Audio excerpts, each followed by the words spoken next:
Listo. Entonces, dominio y rango de una función.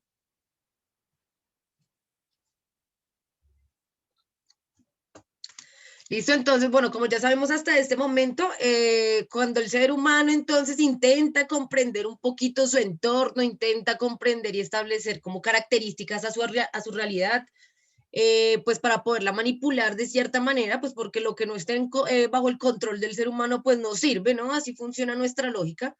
Todo, absolutamente todo lo queremos tener bajo nuestro control desde que utilizamos uso de raciocinio. Eh, por ende, pues establece como ciertas herramientas para poder comprender todo su entorno, para poder comprender cómo se desarrollan todos los fenómenos, poder predecir sus comportamientos y así de alguna manera pues seguir construyendo esta calidad de vida que le permitiera subsistir en este planeta, ¿no?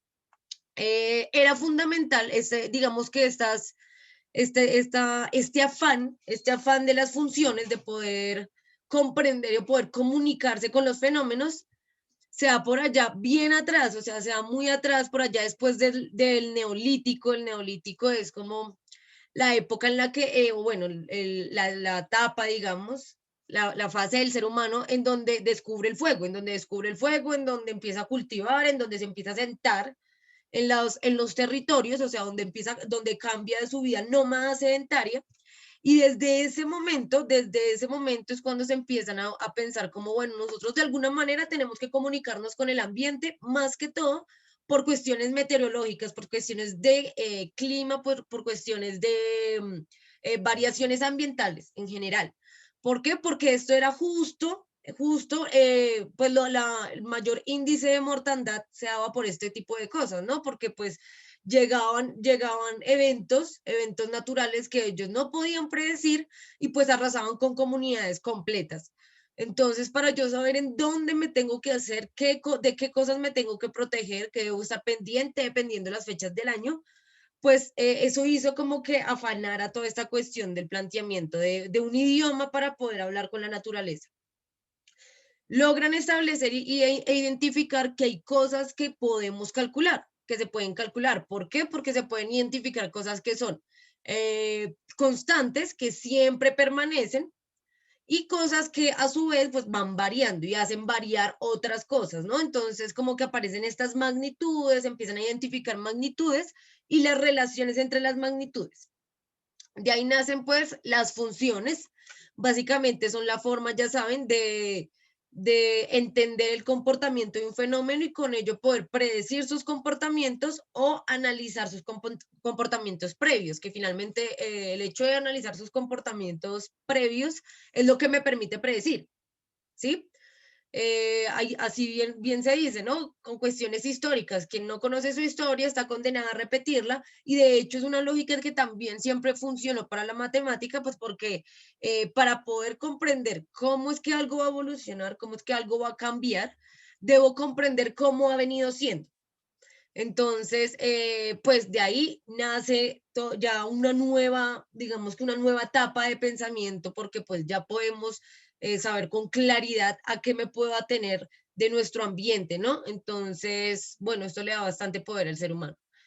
Entonces, bueno, aparecen las funciones, ya creo que a este punto ya comprendemos más o menos para qué son de diferentes formas dependiendo del fenómeno. Hay fenómenos que varían de maneras curvas, hay fenómenos que son totalmente constantes, hay fenómenos que varían de forma lineal o hay fenómenos que varían por partes, ¿no? A veces también como que varían en un momento, luego, digamos, en un momento lineal, luego se vuelve cuadrático, luego se vuelve constante.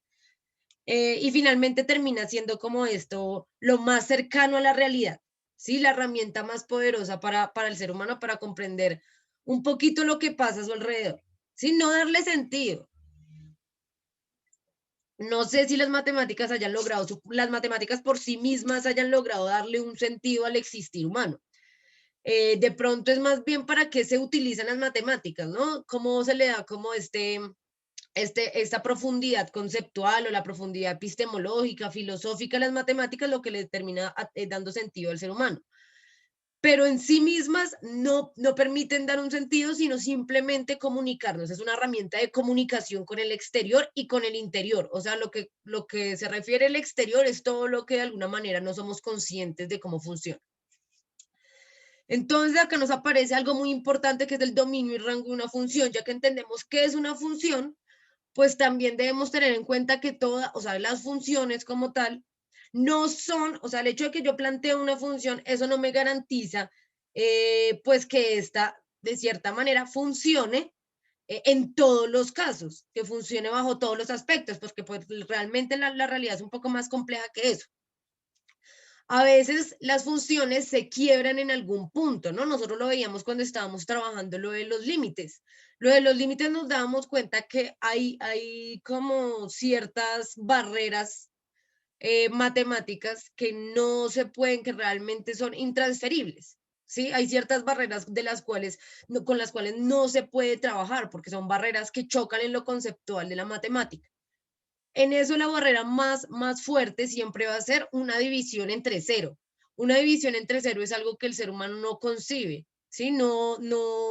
El ser humano no, la naturaleza realmente, para la naturaleza una división entre cero pues no tiene sentido. Y si ustedes se ponen a pensar, pues de hecho sí. O sea, ¿cómo podría tener sentido de que el sentido de la división sea repartir algo en ciertas cantidades, pero si me dicen que divide entre cero, o sea, que reparta algo en cero cantidades, pues no tiene sentido. Entonces, este ha sido como un tope ahí de las matemáticas, fue un motivo de hecho, el cero, el mismísimo cero fue como causa de disputa para el ser humano, siempre. En Europa no se quiso aceptar el cero hasta muy altas, digamos que, ¿cómo se diría eso? Tiempo después de que ya lo habían, desde que ya en Oriente se había aceptado el cero y se trabajaba con el cero en sus sistemas numéricos. En Occidente, en Europa, que pues finalmente eso es lo que nosotros heredamos, en Europa no se aceptaba el cero, no se quiso aceptar el cero durante mucho tiempo porque decían que si aceptaban el cero, pues era aceptar la deuda. ¿Por qué? Porque el cero iba a dar como una pauta entre lo positivo y lo negativo, y si existían los números negativos era porque iba a empezar a existir la deuda. Eh, entonces, el cero como tal ha tenido siempre un problema conceptual. Ahora, si vivimos algo entre cero, pues eso es un choque total, es un choque total para la mentalidad. Es algo que ha sido motivo de estudio, motivo de persecución de saberes. De hecho, el álgebra, muchas dinámicas del álgebra se crean a partir de esta problemática, de cómo hacemos para solucionar como, todo lo que hay alrededor del cero, el hecho de la división entre cero. Por ello, solamente por ese pequeñito punto ahí, por ese pequeñito problema, es que inventan hasta toda una rama de la matemática, y el cálculo también se deriva de eso, ¿no? De poder darle ahí una respuesta o una salida a estos procedimientos que se quiebran gracias al cero, a la división del cero. Entonces, hay funciones, pueden haber todo tipo de funciones, cualquier tipo de función, pero entonces hay funciones que se pueden quebrar en algún punto gracias a que quedan dividiendo entre cero, ¿no? Que nosotros decíamos, bueno, eso lo podemos solucionar por medio de factorización o algo, pero existen estas. ¿Qué me habla el dominio y el rango? Bueno, empecemos por el dominio. El dominio básicamente, voy a colocar acá como una definición un poco formal, que dice que es son todos los valores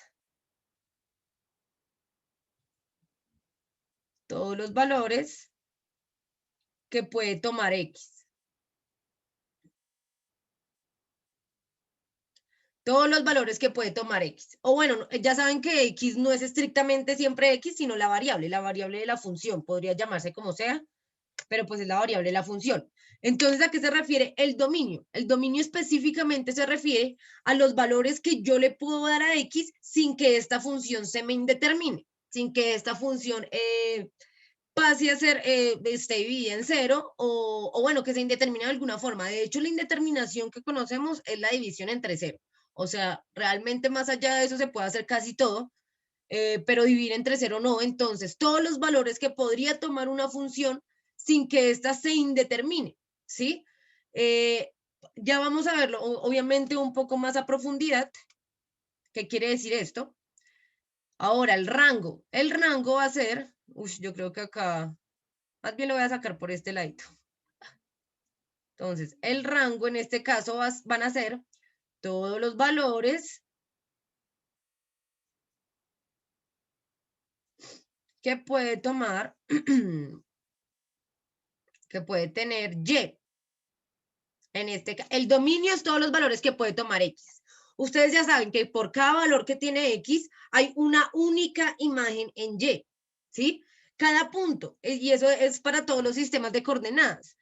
Todos los puntos en el espacio tienen una sola coordenada en X y una sola coordenada en Y, digamos que hablando en 2 dimensiones.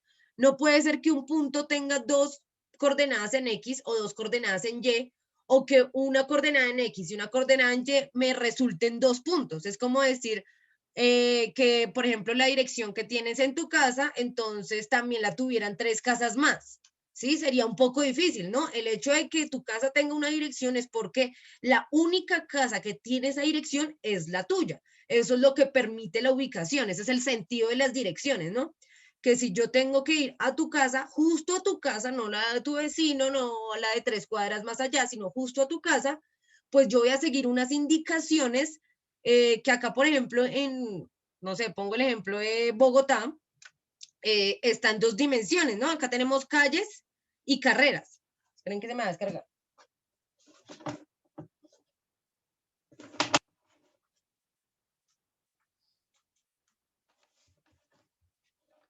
Tenemos calles y carreras que básicamente eso sería el equivalente de X y Y. Sus direcciones, el cota funciona también exactamente igual. Pues van a darse cuenta que es calle ta con carrera ta.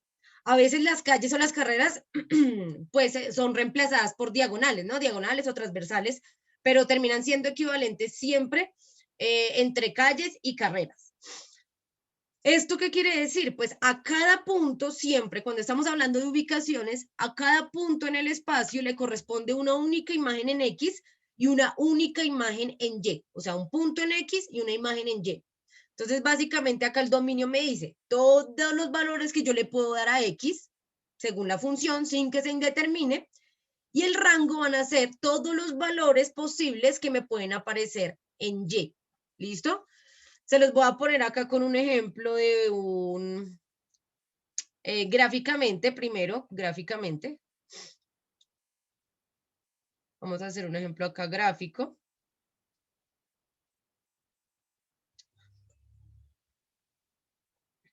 Entonces, digamos que yo voy a tener una función de este tipo. ¿Qué tipo de función es esta? Ustedes ahí de solo verla, ¿qué tipo de función sería? Cuadrática. Ajá. Hipérbole. Exacto. Dime, Yeray. Hipérbole. No, esta no es hipérbole, una hipérbole es mucho más hacia arriba. No sé si de pronto ustedes hayan estudiado en inglés. Vale. Las hipérbolas en español, cuando uno estudia en español, le enseñan una figura literaria que se llaman las hipérbolas, que básicamente se refieren a las exageraciones, ¿sí? Cuando uno exagera demasiado cualquier cosa que está hablando. Sí, como yo qué sé, me caí, me tropecé y casi me mato. Entonces, eso es una hipérbola, o sea, no es que literalmente casi se hubiera matado, sino es una exageración. En matemáticas, las funciones que son hiperbólicas, que es hasta, yo les voy a mostrar, de hecho esta semana les voy a mostrar todas esas clases de funciones. Las hipérbolas son aquellas que se botan hacia el infinito de manera exagerada. Estas pues son una curva básica, son las cuadráticas, recuerden las parábolas cuadráticas. Esta sería una parábola o una función cuadrática de tipo positiva porque abre hacia arriba, ¿sí? Es una curvita que abre hacia arriba, una parábola. Característica que tiene la cuadrática y no tienen las hipérbolas. Tienen un eje coordenado. Eso quiere decir que tanto a este lado como a este son exactamente iguales, o sea, son simétricas. Bueno, la mía no, obviamente la mía no es simétrica, pero esa es la característica que tienen las cuadráticas, ¿no? Que tienden a ser simétricas. Esta cuadrática es positiva, abre hacia arriba, ¿qué quiere decir que sea positiva? Que la expresión que tiene la x al cuadrado es positiva. ¿Por qué? Porque la forma que debe tener esta función es cuadrática. Sí, o sea, debe tener una expresión al cuadrado. Eso es, digamos, si tenemos la función, ¿cómo identificaríamos qué tipo de gráfica es? Ahora, entonces pensemos, acá, ¿qué valores podríamos darle a x? Pues yo podría darle básicamente cualquier valor a X. Todos los valores que yo le dé a X me va a botar una imagen en específica en Y.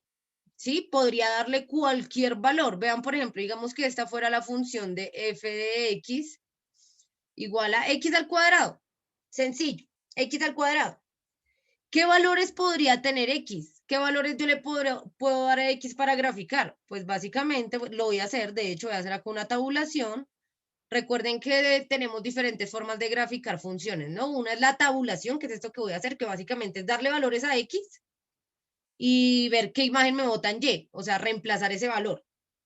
Entonces yo acá a X, pues yo podría darle el valor que yo quiera, podría decir -3, sí, digamos que, bueno, empecemos desde antes, -10, -5, 0, vamos a probar con el 0, con el 1, con el 5 positivo,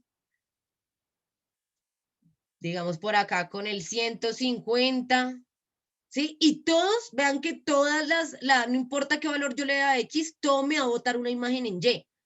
Entonces, acá si fuera -10, entonces sería -10 al cuadrado, eso me daría 100 positivo, ¿no? Si fuera -5, sería -5 al cuadrado, sería 25. Recuerden que todos los números negativos elevados a una cantidad par me dan positivo, porque menos por menos, pues me termina dando más. Entonces, para que tengamos en cuenta eso siempre. Si fuera 0, sería 0 al cuadrado, sería 0 por 0, 0. Recuerden que igual 0 es un valor válido, entonces no hay problema. Si fuera 1, sería 1 al cuadrado, 1 por 1, 1. 5 sería 5 por 5, 25. Y 150, entonces 150 al cuadrado, eso me da 22.500. ¿Sí? No importa qué valor yo le dé a X, todo ese valor me va a botar una imagen en Y, siempre. ¿Sí? De hecho, si ustedes se van a GeoGebra, pues de pronto que pueden ver mejor la función y acercarla, alejarla, se van a dar cuenta que tiene todo, podría tener cualquier valor en X, y siempre me va a botar una imagen en Y. Eso ya depende de mí, de qué tan grande quiero hacer esa gráfica. Pero en sí podría tener cualquier tipo de valor. ¿Por qué? Porque vean que esto de acá, por ejemplo, esta curva de acá podría extenderse, extenderse, extenderse hacia arriba, y todo va a tener un valor en X. O sea, recuerden que valor en X no es pasar, no es cruzar en X, ¿no? En X pues solo cruza acá y solo va a cruzar acá. Igual que en Y, solo tiene un punto de corte en Y. Eso nosotros lo habíamos visto cuando estábamos viendo las funciones cuadráticas. Pero en sí yo puedo estirar esto cuanto quiera, cha, cha, cha. Bueno, digamos que sí lo estiro de manera bien. Y todo esto me estará botando acá valores en X. Cha, cha, cha. Este punto de acá arribota, pues me está botando acá un punto en X. Y si seguimos hacia el infinito, me va a seguir botando acá valores en X, ¿cierto? Esto acá está conectado con un valor en X y un valor en Y, ¿no? Entonces, así podría ser hasta el infinito. Si yo la estiro todo lo que quiera, pues voy a llegar a que me podría encontrar con cualquier tipo de valor, ¿no? De hecho, les voy a mostrar en GeoGebra, porque no me gusta hacer esos dibujos tan horribles.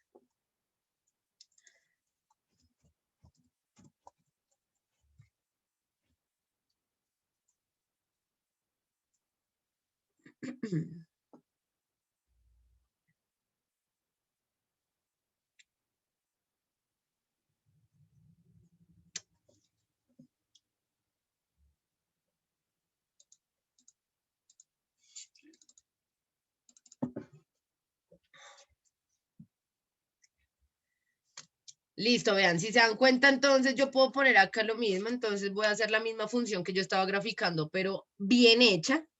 Entonces, x al cuadrado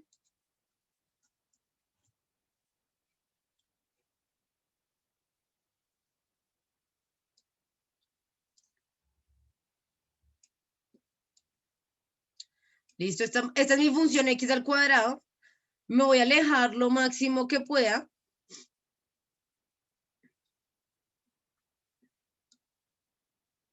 Chas, chas, chas, chas, chas, chas, chas, chas, chas, chas, chas, chas, chas.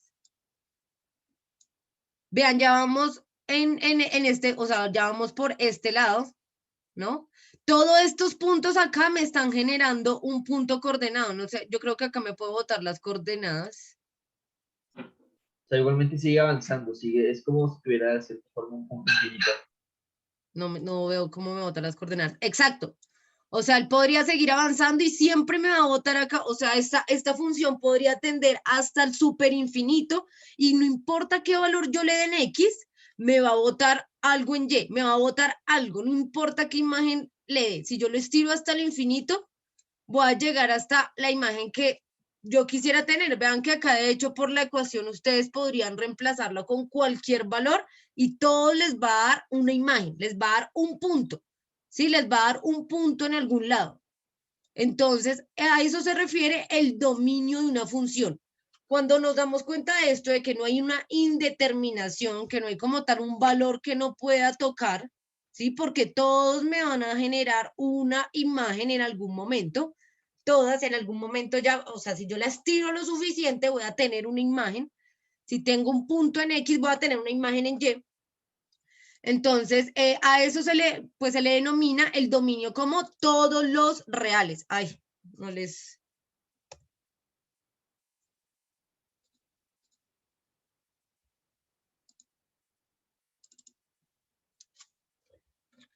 Listo, si yo le doy acá cualquier valor a X, me va a botar una imagen en Y en esta misma función. Eso quiere decir que simplemente la tengo que estirar un poquito, pero ella va a llegar, va a poder analizarse de cierta manera. Si un comportamiento se extendiera en el tiempo, ¿sí? Si se extendiera en el tiempo, empezara a pasar los días, los años, y siempre fuera cuadrática, siempre fuera, digamos, de esta manera, siempre fuera una función cuadrática, cha, cha, cha, cha, cha, cha, cha. Esta función, si siempre se comporta así, podrían pasar 5 años, 10 años, 30 años, 1000 años, 2000 años, y siempre va a seguir existiendo, ¿sí? Poniendo un ejemplo, o sea, poniendo un ejemplo de que algo se comportará así, como por ejemplo la función de la traslación de la Tierra, por ejemplo, de la función de la traslación que hay alrededor del Sol. Eso es una función que sin importar cuántos años se le dé hasta el momento, pues va a seguir teniendo una imagen. Pues obviamente este es un caso ideal porque la función de la traslación sí tiene un quiebre, en algún momento tiene un quiebre y es cuando pierde su energía. El quiebre, o sea, la explicación de ese quiebre matemático de la función de rotación de traslación de la energía, pues predice que en algún momento vamos a morir, igual que la del universo en sí. La entropía del universo predice que en algún momento vamos a morir porque tiene una indeterminación en su función. Entonces no se va a extender hasta el infinito sin importar los valores. Tiene un dominio establecido diferente a todos los números existentes. Pero antes de llegar a esas funciones que tienen quiebres, pensemos en que hay unas que no. Por ejemplo, esta, si yo le doy cualquier valor si yo le doy cualquier valor a X, pues ese valor me va a botar una imagen en Y, sí o sí. No importa si ustedes quieren ponerle cualquier tipo de valor positivo o negativo, porque eso también es otra. Hay unas funciones que no permiten los negativos. Entonces ahí tendríamos que ese dominio habría que tenerlo en cuenta. Pero de este tipo, por ejemplo, esta función ustedes pueden probar con cualquier número y nunca se les va a indeterminar. Todos los números se pueden elevar al cuadrado, sean positivos o negativos. Y no quiere decir que entonces la imagen en Y siempre tenga que ser positiva, no, podría ser también negativa y esto lo hace igual ser que su dominio pues sea, sea igual absolutamente todos los números. ¿Listo? Entonces, la respuesta que nosotros damos a este tipo de ejercicios en donde podemos darle cualquier valor, no se va a indeterminar, va a ser la siguiente. Entonces, va a ser el dominio de f de x es igual a, en este caso, todos los reales, todos los números reales son aquellos que abarcan desde menos infinito hasta más infinito. Esos son los números reales, o sea, todos los existentes, tanto positivos como negativos, se denota con una R mayúscula, generalmente se le hace ahí un palito, o en negrita o tiene ahí sombreado, yo le hago el palito. Acá decimos todos los reales, tanto positivos como negativos en esta función, no tendría por qué quebrarse en ningún punto, simplemente va a tender a crecer, a crecer, a crecer hasta el infinito, infinito, infinito, y todos los puntos que yo le dé en X, me va a botar una imagen en Y. Tendré que estirar la función, pero me va a tirar una imagen en Y. Generalmente el dominio y el rango casi siempre son exactamente el mismo, casi siempre, por ahí les mostraré algunos casos en donde no, casi siempre es el mismo. El rango pues es, si yo le doy un punto en X, o sea, el dominio me habla de X y el rango me habla de la imagen que me dan Y. Ahora, el rango, si se dan cuenta, acá hay una variación. ¿Cuáles son los valores que va a tomar el rango en este caso?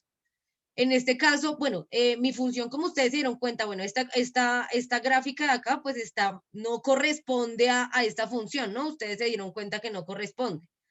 La función real, como es al cuadrado, eso quiere decir que el rango van a ser todos los reales positivos. ¿Listo? El rango que va a tener esa función van a ser todos los reales positivos. ¿Por qué? Porque como es x al cuadrado, y cualquier número, digamos, negativo, cualquier valor negativo en X, cuando yo lo elevo al cuadrado, me va a dar un resultado positivo, ¿sí? No va a haber forma en la que yo eleve un resultado, un número al cuadrado, sea positivo o negativo, y me dé el resultado un número negativo, ¿sí? Por ende, el rango en este caso van a ser todos los reales de tipo positivo. ¿Alguien va a decir algo? Por ahí hay un micrófono abierto para que se fijen. Entonces, hasta ahí no sé si nos quede claro o no. El dominio. Profe, o sea, Dime. en el rango siempre tiene que ser el número positivo, el número restante positivo, y en el dominio tiene que ser negativo. No, el dominio son todos los valores que pueda tener X. O sea, todos los valores que yo pueda meter en esta casilla. Ah, en general. En general, todos. Pero mira que yo Vale, puedo vale. meter acá cualquier número, tanto positivo como negativo. Mira que si metemos negativo, no importa, me bota un valor al otro lado en Y. ¿Sí? Yo lo puedo reemplazar acá menos 10 al cuadrado y eso me da 100. Menos 5 al cuadrado me da 25. Puedo meterle cualquier valor a X. A X le puedo dar cualquier valor. Y en Y, pero ¿qué es lo que pasa en Y? Que ese sería el dominio, ¿no? El dominio van a ser todos los reales porque pueden ser tanto positivos como negativos. ¿Qué pasa con Y? Con Y en esta función en específico, pues porque el dominio y el rango es de cada una de las funciones, el rango de esta función en específico me muestra que realmente los datos que me van a salir en Y van a ser pueden ser cualquier real, pero positivo. Solo los reales que sean positivos. ¿Por qué no me va a dar nunca un negativo? Porque no hay forma en la que tú metas un número a una función x al cuadrado y esta no te dé positivo. Hasta los números negativos elevados al cuadrado dan positivo. Entonces no habría forma de que en este lado me diera un número negativo. No sé si eso Profe, que... Dime. por ejemplo, yo he visto cuando es todos los reales positivos ponen números naturales, no ponen todos los reales como tal, ponen como n. Ah, listo, sí, claro. En este caso es porque pueden ser todos los reales, ¿no? Para esta función, todos. Pero entonces vemos casos en donde no son todos los reales, sino de pronto todos los números naturales. ¿Por qué? Porque entonces más allá del 10 se quebraría se quebraría la función, por ejemplo, en una función específica. Por ejemplo, también hay funciones que no son para las funciones en el mundo cuántico. En la mecánica cuántica se utilizan funciones que no permiten números reales, sino solamente números imaginarios. Los números imaginarios son unos que tienen parte real y parte imaginaria, parte virtual.